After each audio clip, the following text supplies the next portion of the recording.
சந்தோஷம். இயேசு கொடுக்கிற சந்தோஷம். அது எங்களுக்கு கொடுத்தாரு. அது இன்னைக்கு கொடுத்தாரு. எல்லாரும் கொடுத்தாரு. எல்லாருக்கும் கொடுத்தாரு. எங்களுக்கு கொடுத்தாரு. எனக்கு கொடுத்தாரு. கொடுப்பாரு. உங்களுக்கு கொடுப்பாரு. கொடுப்பாரு. கொடுப்பாரு. இயேசுவுக்கு உள்ளத்துல ஒரே ஒரு சின்ன இடத்தை கொடுத்தீங்க. சின்ன இடத்தை கொடுப்பீங்களா? சின்ன இடத்தை கொடுப்பீங்களா? இப்ப சொல்ல அக்கா, அக்கா, ஆண்டி, ஆண்டி, ஆயன் மட்டும் சொல்றதுமா. ஆயன் மட்டும் சொல்றாதீங்கம்மா. சோத்ரம். ஆமா, எல்லாரும் நல்லா கவனிங்க. ஆமா, எல்லாரும் நல்லா கவனிங்க. இந்த இயேசு யார் தெரியுமா? இந்த இயேசு யார் தெரியுமா? 2000 வருஷத்துக்கு முன்னாடி நீங்களும் கேட்கல, நானும் கேட்கல. ஆனா அவரு சிலுவையில அடிச்சிட்டாங்களா? கேட்டா என்ன சொல்றாங்க? நமக்காக சாபம் மாறுச்சு, கவலை மாறுச்சு. சிலுவையில அடிச்சாங்களா?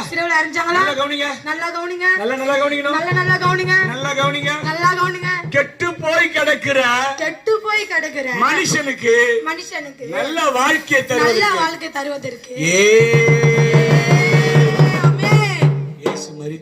இயேசு மரித்தார். மூன்றாவது நாள்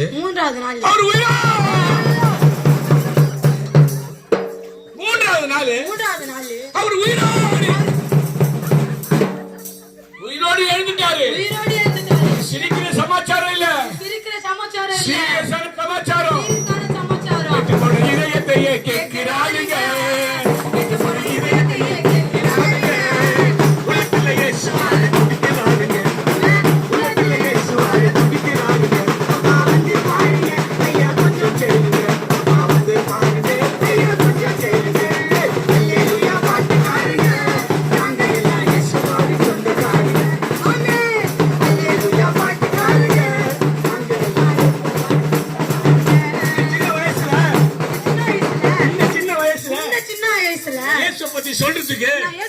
சொல்றதுக்கு ஒரு காரணம் இருக்குது.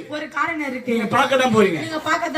இன்னும் 10 வருஷத்துல இதே ஊருக்கு நான் கலெக்டரா வரப்போறேன். நான் வரப்போறேன். இயேசு செய்ய போறாரு. அப்படின்னா என்ன அர்த்தம்? என் வாழ்க்கையில இயேசு நன்மை செய்ய போறாரு. இந்த நன்மை உங்களுக்கு வேணும். இதே மாதிரி இருக்க கூடாதுமா. நவம்பர் மாசம் 18ஆம் தேதி டைம் 2:45 போகுது. இன்னைக்கு இருக்கிற மாதிரி நாளைக்கு இருக்க கூடாது. உங்களுக்கு ஆசீர்வாதம் வேணும். உங்களுக்காக சிலுவை சுமந்து உங்களுக்காக மரித்து 3ஆவது நாள்